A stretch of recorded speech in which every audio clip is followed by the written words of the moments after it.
Assalamualaikum warahmatullahi wabarakatuh.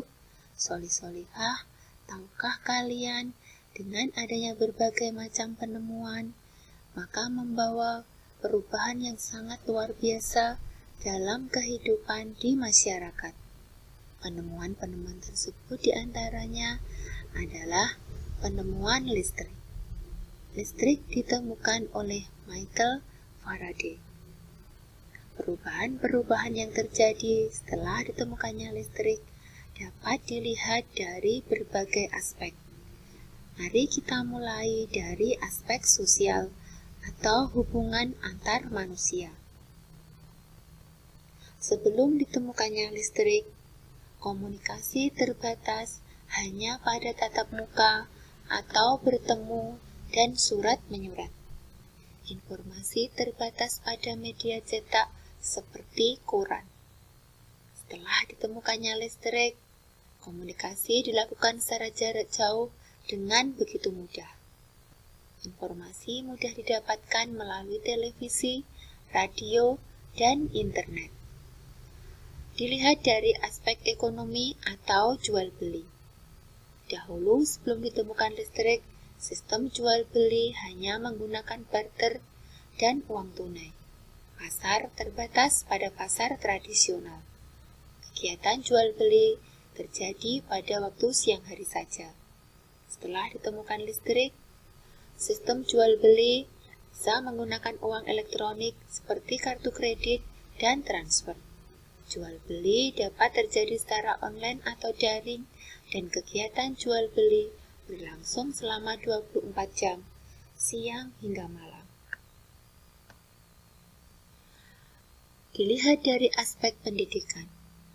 Belajar hanya terjadi pada pagi hingga sore, ketika malam membutuhkan lampu minyak. Satu-satunya sumber belajar adalah buku. Setelah ditemukan listrik, belajar bisa kapanpun karena ada lampu. Dan sumber belajar bisa dari media elektronik, video, dan lain sebagainya. Aspek budaya. Zaman dahulu, kegiatan seni banyak dilakukan di siang hari, apabila malam menggunakan lampu Petromax, dan pertunjukan harus dilihat secara langsung. Setelah adanya listrik, kegiatan seni bisa dilakukan kapan saja dengan pencahayaan lampu dan sound system, sehingga akan lebih meriah. Pertunjukan bisa disiarkan dan direkam sehingga mudah tersebar dan bisa dilihat kapanpun, dimanapun. Aspek teknologi. Sebelum ditemukan listrik, teknologi masih kuno atau primitif. Alat-alat masih bersifat manual. Setelah adanya listrik, teknologi semakin berkembang dan memudahkan kehidupan manusia. Dan banyak alat-alat yang menggunakan listrik. Penemuan berikutnya adalah penemuan lampu. Lampu ditemukan oleh Thomas Alva Edison. Sebelum adanya lampu, semua aktivitas berhenti saat matahari terbenam. Sudah ditemukannya lampu, kegiatan bisa dilakukan di sepanjang hari. Penemuan setrika listrik. Dahulu sebelum ada setrika listrik, masyarakat masih menggunakan setrika arang.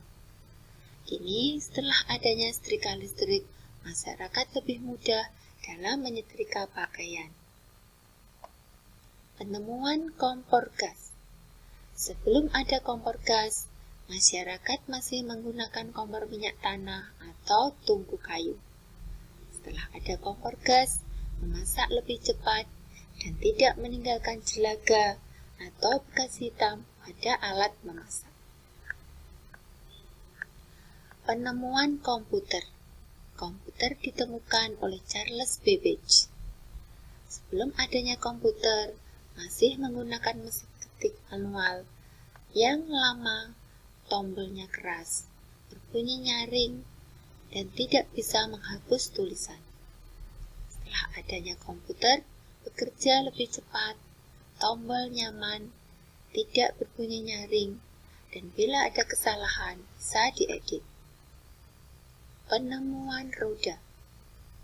Zaman dahulu, sebelum adanya roda, manusia menggunakan gelundungan kayu atau roda kayu sehingga menimbulkan guncangan besar dan dibantu tenaga manusia atau hewan. Sesudah adanya roda, manusia menggunakan ban karet berisi udara dengan guncangan kecil dan dibantu tenaga mesin. Berikut tabel perkembangan penemuan roda. Pada tahun sebelum 3000 sebelum Masehi, jenis roda adalah gelundungan kayu yang berguna untuk memindahkan barang. Pada tahun 3000 sebelum Masehi, jenis roda sudah berupa roda pemintal benang kain yang berguna untuk memintal benang kain. 1500 sebelum Masehi, roda kayu bundar padat dengan sumbu atau as untuk menggerakkan gerobak. Dan sesudah Masehi, jenis roda berupa roda kayu dengan jeruji yang berguna untuk menggerakkan delman. Pada tahun 1839, ban karet luar yang ditemukan oleh Charles Goodyear yang berguna untuk menahan goncangan dan gesekan. Dan pada tahun 1845, telah ditemukan ban karet dalam oleh Thomson dan Dunlop yang berguna untuk mengisi udara dalam ban agar meminimalkan adanya guncangan. Akhirnya, semoga bermanfaat pertemuan kita kali ini. Terima kasih atas perhatiannya. Assalamualaikum warahmatullahi wabarakatuh.